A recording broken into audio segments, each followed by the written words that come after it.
YCP నేతల తీరుపై Palasa MLA Gouthu Sirisha తీవ్ర స్థాయిలో మండిపడ్డారు. రాష్ట్రంలో పెట్రోల్, డీజిల్ కొరతకు ముఖ్యమంత్రి చంద్రబాబు నాయుడే కారణమంటూ వైసీపీ నాయకులు చేస్తున్న విమర్శలను ఆమె కొట్టిపారేశారు. ఈ మేరకు ఓ పెట్రోల్ బంక్ వద్ద ఆమె స్వయంగా పరిస్థితిని సమీక్షించి మీడియాతో మాట్లాడారు. వైసీపీ హైడ్రామాపై ధ్వజం మాజీ మంత్రి సీదిరి అప్పలరాజు పలాసలో అనవసరంగా హైడ్రామా చేస్తున్నారని శిరీష విమర్శించారు. మతిలేని పార్టీ, గమ్యం లేని నాయకులు ఉన్న వైసీపీ రాష్ట్రంలో ఏ చిన్న సమస్య వచ్చినా దానికి చంద్రబాబే కారణమని చెప్పడం అలవాటుగా మార్చుకుంది అని ఆమె ఎద్దేవా చేశారు.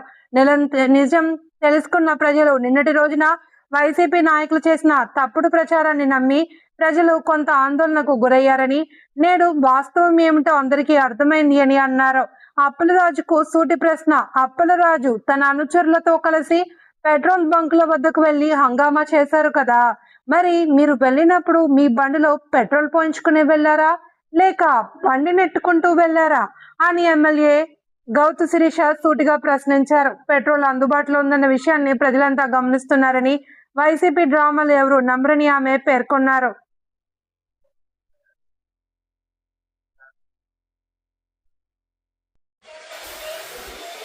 రాష్ట్రంలో పెట్రోల్, డీజిల్ ఇబ్బంది అయిపోతుంది, దానికి చంద్రబాబు నాయుడు గారే కారణమని మధ్యలేని మాటలు మాట్లాడుతున్న వైసీపీ నాయకులకి, ముఖ్యంగా ఈరోజు పలాసలో చాలా హైడ్రామా చేస్తున్న మాజీ పశువుల మంత్రి గారికి సమాధానం చెప్తామని పెట్రోల్ బంక్ వచ్చామండి. ఎక్కడ క్యూలు ఈరోజు పెట్రోల్ బంకుల దగ్గర కనిపించట్లేదు. నిన్న కూడా కొన్ని పెట్రోల్ బంకుల దగ్గర క్యూలు కనిపించడానికి కారణం ఈ అప్పలరాజు లాంటి వైసీపీ నాయకులు లాంటి మతిలేని వాళ్ళు మాట్లాడే మాటలు విని కొంతమంది జనం నిజంగానే పెట్రోల్ నిల్వలు తగ్గిపోతాయేమని భయపడి నిన్న కాస్త హడావుడి అయ్యింది. కానీ వాళ్ళకి అర్థమైంది ఎక్కడ ఇటువంటి ఇబ్బంది లేదు. ముఖ్యంగా ఈరోజు ఒక పెట్రోల్ డీలర్గా, పెట్రోల్ బంక్ ఓనర్గా కూడా కొన్ని విషయాలు ప్రజలకు అర్థం అవ్వాలి. ఏదైనా ఒక పెట్రోల్ బంకులో పెట్రోల్ లేదంటే అర్థం ఒకటి, వాళ్ళకి రావాల్సిన లోడు రాలేదని, వీళ్ళు డబ్బులు సకాలంలో కట్టకపోతే లోడు రాదు. రెండు, వీళ్ళ బంక్కి లోడు తీసుకొచ్చిన వెహికల్స్ ఎక్కడైనా పెట్రోల్ బంక్ ఎక్కడైనా ట్రాఫిక్ జామ్లో ఇరుక్కున్నా లోడు రాదు. చాలా కారణాలు ఉంటాయండి పెట్రోల్ బంక్లో స్టాక్ లేదనడానికి. అన్నిటికీ మించిన కారణం ఈరోజు భారతదేశంలోనే కదా, ప్రపంచంలో ప్రతి ఒక్కరికి తెలుసు, యుద్ధ వాతావరణం. కొన్ని దేశాల మధ్య యుద్ధాల వల్ల మన భారతదేశానికి వస్తున్న పెట్రోల్ నిల్వలు కొంచెం తగ్గుతాయేమోనని భయం తప్పితే దీనికి చంద్రబాబు నాయుడు గారి కారణం కాదని ప్రతి ఒక్కరికి తెలుసు.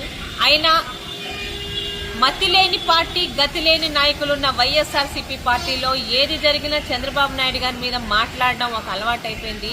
అప్పలరాజు గారికి ఒకటే ప్రశ్న, ఈరోజు పెట్రోల్ బంక్కి మీరు మీ వెనకాల మంది మాగదులు వెళ్ళి హడావుడి చేశారు కదా, మీ బండిలో పెట్రోల్ కొట్టించుకొని అక్కడికి వెళ్ళారా లేకపోతే నడుచుకొని వెళ్ళారా? మీ విజ్ఞతకే వదిలేసేస్తున్నాను. ఇప్పుడు మీ సోదరి పలాస శాసనసభ్యురాలు గౌతు శిరీష.